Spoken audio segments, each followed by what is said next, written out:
السلام عليكم، حياكم الله في حلقة جديدة من حلقات برنامج موكا شو.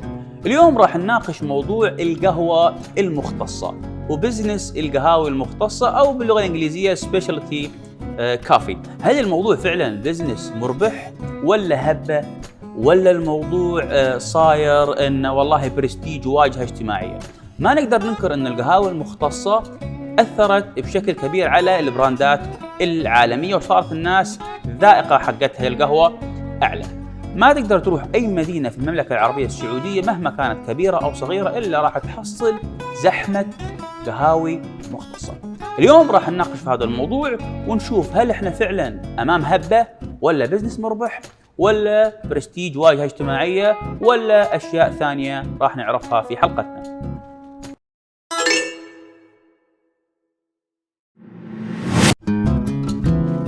Okay, welcome to the Mocha Show again, and as I said, we're going to discuss the specialty coffee business, and we're having Sa'id Bzron. Sa'id, thanks for accepting my invitation.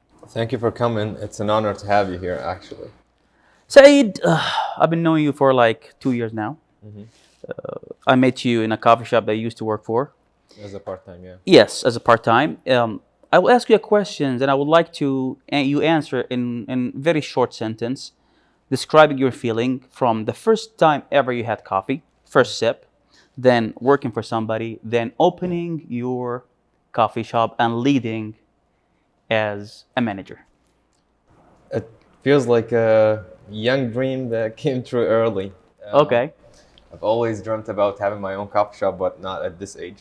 So it feels really refreshing and exciting, actually. Would you mind to tell us how old are you? Yeah, I'm currently 28. Oh, mashallah. Turned 28, so it's a really young age to have a business, but it's really challenging, but at the same time, it's really amazing the amount of support that you're going to get from people around you because you're young.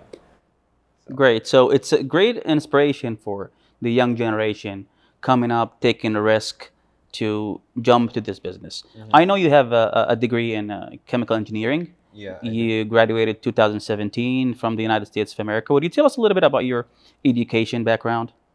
So unfortunately, when I was 17, we have this thing that the society is currently doing, which is pressuring young people to go to a certain degree because it has a better future or a brighter future than other degrees. And it really makes me sad to think about the moment that I chose chemical engineering because it did not fit me. Okay. I'm really people-oriented. I love engaging with the society, but I was too young to realize that. And as I grew up in college and got my degree, I graduated, came back here, and I had my job lined up. Okay. Great insurance, amazing salary and everything. But I was not happy. You worked for SABIC. SABIC is one of the biggest, company in the world. Yeah, one of the leading petrochemical companies in the world. But I truly was not, what is the word? Let's say I was not doing my best. Okay. I thought that my best could be somewhere else. So it was always in my mind since sophomore year, junior year, I was not ready to do this. Okay. I wanted to switch, but I couldn't because it was too late. Later on, I graduated and came back here and started working, and I was really disconnected from people. Okay. And it was really sad to see myself just working with machines, making polymers and plastics. And since I was aware that I'm people-oriented, I found a job that aligned with my passion. I love coffee. Okay. Coffee is a part of my day, and I found a coffee shop that's really small and nearby my house. Decided to apply as a part-time barista. I got paid, let's say, $150 a month. Okay. Not that much. Not that much, no. But I spent a lot of time there, and I used to go to work at 6 a.m. and come back at 3, 4 p.m. Then go to the coffee shop at 5 p.m. and leave the coffee shop at 10 p.m. Okay. And I go back to sleep, and it's a cycle. It's a busy schedule every day, but you've been following your passion. You've been following your coffee passion. So you took the decision to fill your the break time. You could just have, just stay at home doing nothing, but you decided to come back from work, hard job, big company, loaded schedule every day, to another loaded schedule meeting people. Tell me about the passion. Is the passion the spark that puts you in this situation? Well, if you think about it, the chemical engineering industry, when you work in a factory, you're surrounded by machines. You're surrounded by, True. you're in the plant. I was working in the field before. I resigned, by the way. Oh, okay. Since I have my own business now. You're surrounded by machines, and you go back home, and you really want this human interaction. Okay.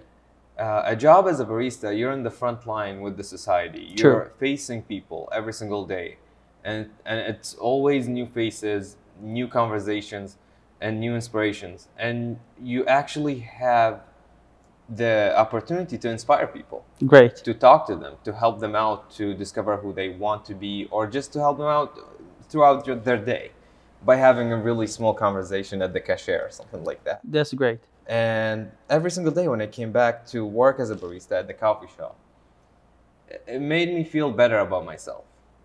But I've never imagined that I'm gonna leave a part-time job to open my own business.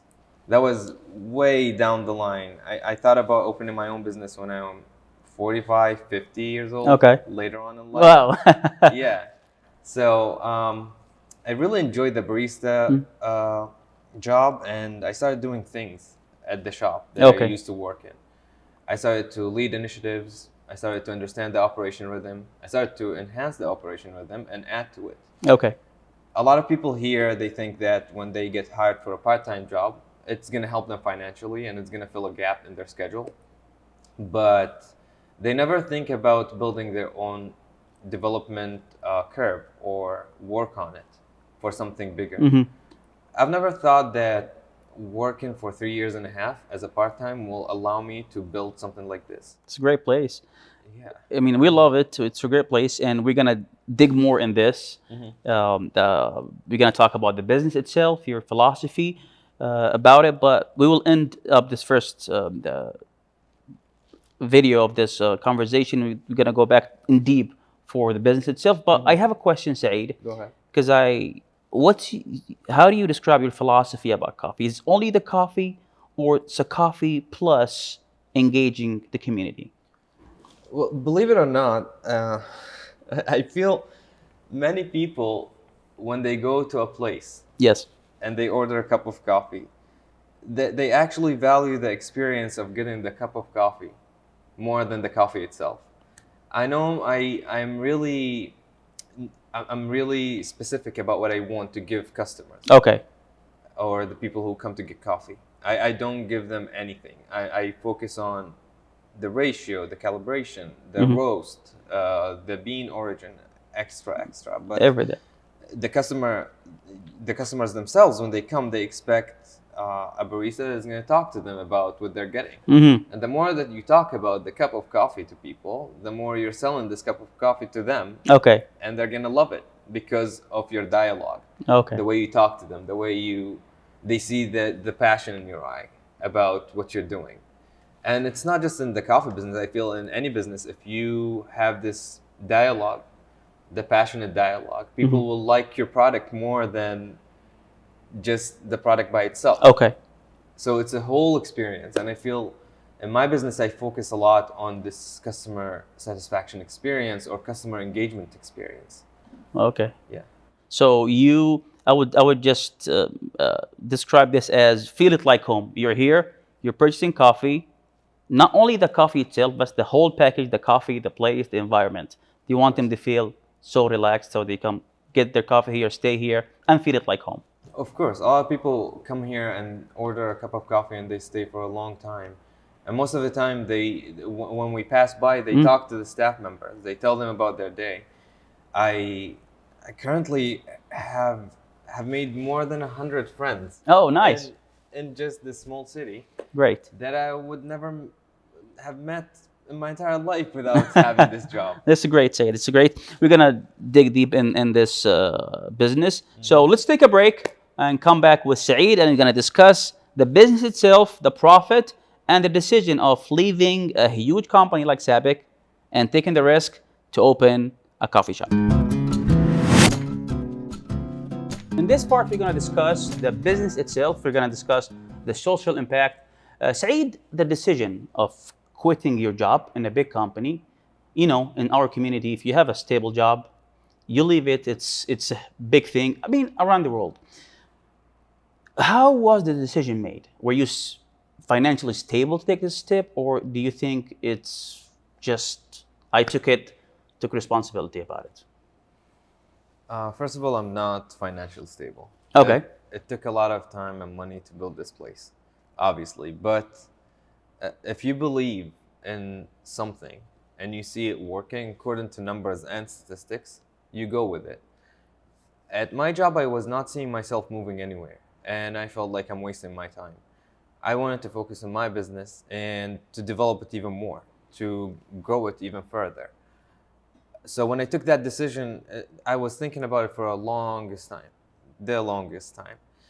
Um, Ever since I joined the company, I didn't feel that I fit in there, but I couldn't leave because I didn't have something that will, carry me through my day. I don't like to sit home. I hate sitting home doing nothing. And having a shop, having a big responsibility like this will make me work really hard to make it through, the other side of the river or something like that. When you think about a decision like that, it took me probably when I pressed the resign button, took me 2 minutes to write a letter, and I submitted that, and I was so relieved. And when I say so relieved, I really want people to understand that a stable job does not make you happy. A stable income does not make you happy. Challenges, people around you, seeing yourself empowering others. My business perspective, the whole thing about being a businessman, I really want to empower the youth of my community. I don't want to just have a business for money. I want to have a business that is actually having an impact on people around me, especially my staff, who are between the ages of 17, 18. Oh, that's to, very young, great. Yeah, 25, 26. Pretty young staff, and this is a good opportunity to inspire them. Great. I love them all. I love all the staff actually. I'm a big part of this place, and I just call it it's my family. I'm always here, and I love the place. So Saeed, let's talk about the competition. Yeah. I did a little bit of research about the how many coffee shops in Qatif. We're probably hitting 20 soon, I guess, yeah. maybe more. It's insane, yeah. You can find them in every place. Every corner. How do you differentiate yourself from everybody? How do you keep yourself on your feet? And the bottom line, it's a business. How do you keep yourself on feet competing with all these 8, 20, 25 coffee shops? To begin with, many people who wanted to start a business in the coffee industry, a lot of people came from the area and from outside the area asking me for advice, even before I opened this business. And I realized at some point that many people don't have a clue what coffee is about or making coffee is about. Leave aside customer service, leave aside the vision of the place. They really don't know how to make a good cup of coffee, but they have the money to build a shop. Yeah, to open. And I cannot see any success coming from that aspect. When you're passionate and you open something that you believe in, like I did, and I did it, and I was hesitant, by the way. Okay. Even after working 3 years and a half in the coffee industry and in this city, and I know my customers, and I know my culture, and I know my society, I was hesitant. But I took the risk with the help of my wife, she was always there for me. And she was questioning my hesitation. Okay. So you need people to question your hesitation. But at the same time, when you talk about the competition, it's not about being wealthy or rich. It's about being not understanding the word, passionate. Yes. And at the same time smart about the decisions you're making in a building coffee shop, how to be different. Okay. And in my shop, I'm being different in the things I'm giving the customers and the experience as a whole. In addition to all of that, the decoration itself. Okay. People come into the shop and they're confused. Why didn't you make it like the other shops? Oh, okay. Sometimes they ask me. The traditional way of a coffee shop. Yeah, industrial gray, marble tables and all of that. And I always tell them that I don't want people to feel like they're going somewhere else. Okay. I want them to feel like they're going to a classic coffee shop where you come, you get your coffee, you hang out with your friends, and you just have a normal day. And this concept of classic coffee shop is fading away. But people who go out and explore coffee shops abroad, like for example in the United States or Europe, Yes. they understand that it's a cozy place. It's a place where you hang out with your friends that you haven't seen in a while. Simple place. Very simple. And the addition of art all over the place gave it a really big perspective.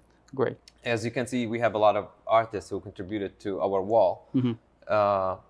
Our wall is filled with paintings. It's amazing. We're going to discuss this soon. Yeah. So, Saeed, let me ask you this question. The amount of coffee shops opening every single month, is it more of prestigious? It became more prestigious for people, or it's actually a good business to start? Some people think it's easy money, but it's not. It's not. It's not, no. In the long run, and if you don't build your reputation among other competitors, you're gonna lose customers. True. You're gonna have customers coming in the beginning.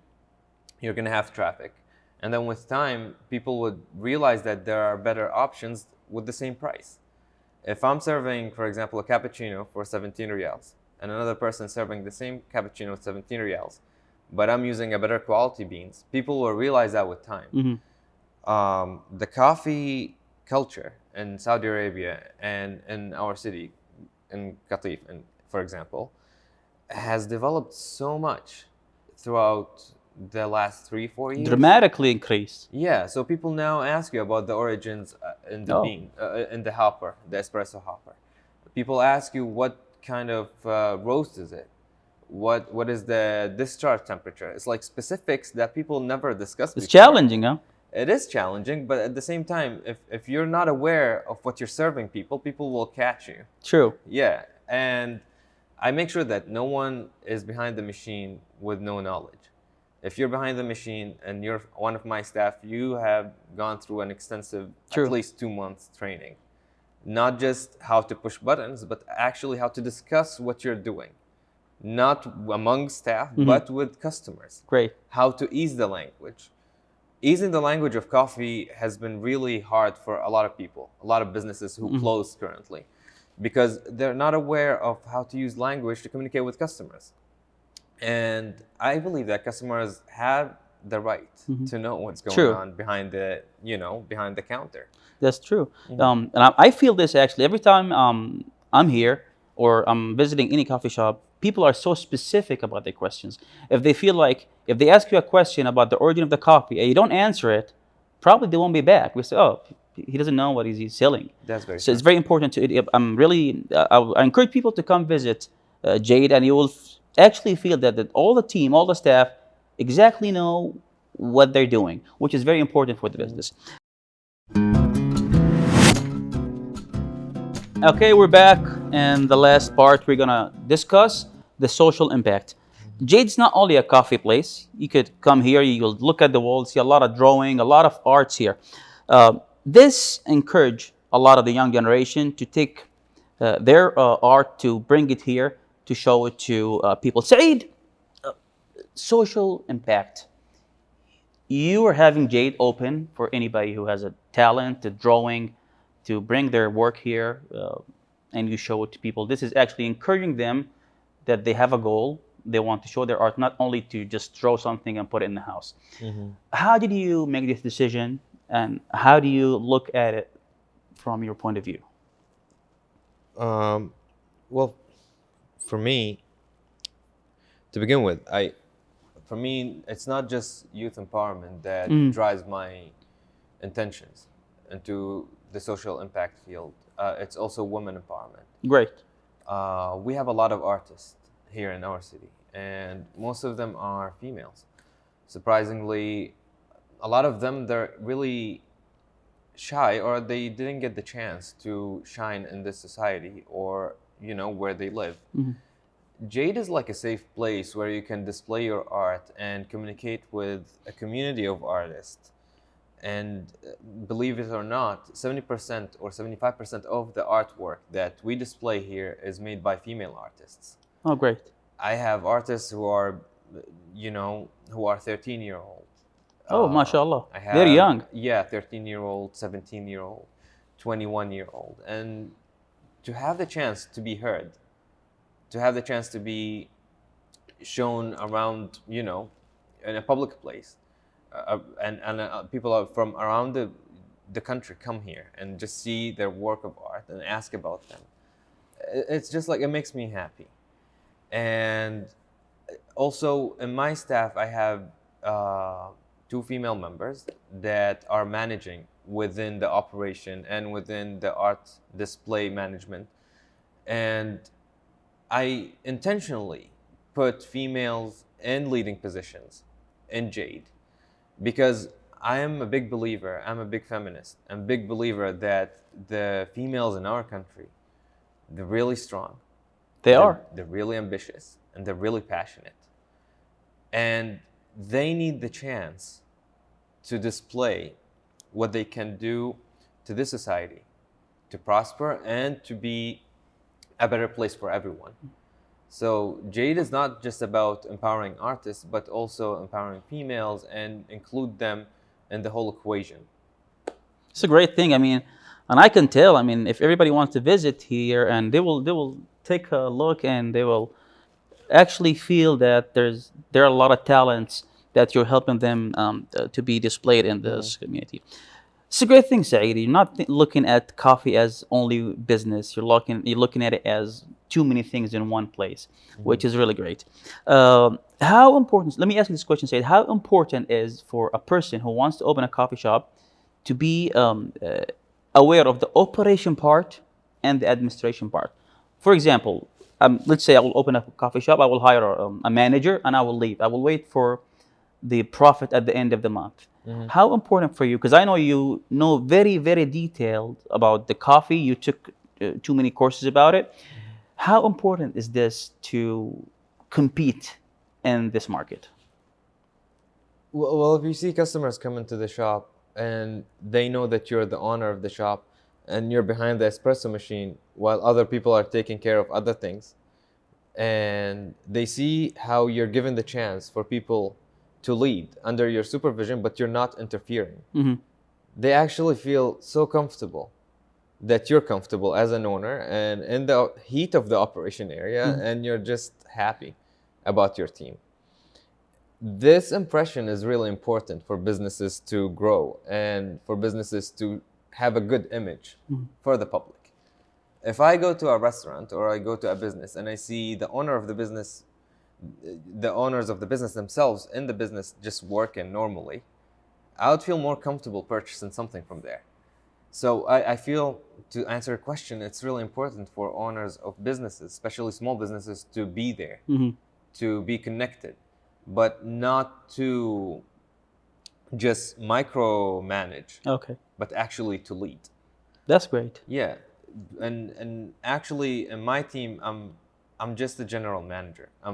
I label myself as a general manager, but each member of the team has a specific duty in terms of supply chain, in terms of finances, in terms of accounting, in terms of even the art display and decoration, in terms of event management. I'm not doing everything by myself. I will never be able to do everything by myself. But actually, when people see you empowering others around you as a leader, not as a micromanager, they're going to trust your business even more. True, and you're giving them the decision making. They can make their decisions to change the place, not only you. Well, believe it or not, there are multiple times when I suggested something and they just told me we're not going to do it. They told me we're not going to do it. And I'm the owner of the shop. And I respect their opinion so much because they see things that I don't see usually. True. And having this ability to listen to people is just so empowering for the business and for yourself as a person. And I really love my team because they don't treat me as the owner of the shop, but they treat me as their friend. Great. which is It really matters. important. It matters a lot. It matters a lot because when you come in the morning, you see, for example, Mehdi in the morning shift. Yeah. He acts like the owner of the shop. People think that he owns the shop. When you come in the afternoon and you see Ammar or Abdul, True. it's just like they also act like the owner of the shop. Zainab also act like the owner of the shop. Each one of them, they don't say, you go ask Saeed. They talk to you about it, True. and then they report to the team, which I really love, honestly. Great. How about your wife, Malak? What about her? So you didn't mention her name. Well, you're getting me into trouble. Oh yeah. Actually, if I owe someone anything, this shop, my decision to leave my old job, my decision to continue my studies in public policy later on in life, my decision into understanding who I am better, I owe it to her. It's a great Malak. I mean, I'm here a lot, and she's really. I'm so happy to see you guys growing together, and I wish you a long, happy life. And she is a leader, and you are a leader, and all the team are leaders. I'm so happy actually to have you in the show, Saeed. We about to wrap up now, and I will ask you one question before we close this. Your recommendations for anybody who wants to open a coffee shop. So for those who want to open a coffee shop, actually go work in one before you open a coffee shop. Actually be in the front line before you open a shop. And it's not, it doesn't go with only coffee shops, but any business. Just go and be in the front line. Feel it. Yeah, be a cashier, be a waiter, be a barista, be a mechanic before opening a workshop. Be whatever it is in the front line as a part-time, for fun, for a low pay. Just understand the technicality of it, the whole picture. I see many businesses open, and it's really saddening me to say that they really experience with their own money. And it's a big move to just put a lot of money with having no idea how to operate something. It doesn't take that much effort. Okay, that's great. That's great. Before we end up, Saeed, we'll give you an open minute to tell us about anything. I heard you probably will do the U20, I guess. Y20. Y20. Yeah. So can you tell us a little bit about it? So I'm in this program with MISC. It's called Ignited Voices. Oh. And it's a really cool program. They take Saudi leaders who are young. They chose 50, and I'm one of them. Oh, great. Congratulations. Thank you. And it's an amazing opportunity to be nominated as a candidate for the Y20, for the UN General Assembly, and other forums online internationally. Yeah. So you go through this training, and it's a leadership training that I'm really, truly enjoying. And then you get the nomination to be a candidate to represent Saudi Arabia later on as an ambassador. Oh, that's great. Abroad. And it's an amazing opportunity to just, take and show that you care about the society that you're coming from, and you care about the social impact that you're putting. For me, as a business owner, I really care about that part. Great. I really want to connect with the society to empower it and to push it to include as many people in any movement that's going to make it a positive society, a happier society, and a more prosperous society. Great. It's from MISC, right? Yeah, it's funded by Prince Mohammed bin Salman. Yeah. Our leader, the leader for the young generation, and actually we're thankful to have him. Saeed, the last minutes for you. You can say whatever you want before we say bye. Yeah, so one thing that I want to say that I see a lot of people, and I talk to a lot of people on a daily basis, and they really look at me and say, I can't believe that you did this. I'm so happy for you. And they're really unhappy. They're really living a miserable life. They tell me, we're living a miserable life. We wish that we can do the same thing that you did. And it's not really hard. For me, it was just putting the time and the effort. And it's not hard to put the time and the effort. It's a personal decision. True. It's a personal decision to say no to something that doesn't make you happy. It's a personal decision to say no to something that makes you wake up every morning and try and dragging your feet out of the bedroom to go somewhere that you don't want to be at. It's a personal decision to be somewhere where you don't grow and you don't develop anything for years and years and years just because it's stable. Without challenge, you're not going to grow. Without challenge, I think you're not going to impact anyone. True. Without challenge, you're not going to have the language to talk with people who can inspire. And I feel I did this, honestly, and I didn't just do it for myself. I did it for people who are actually scared or they have fear of taking the risk to leave.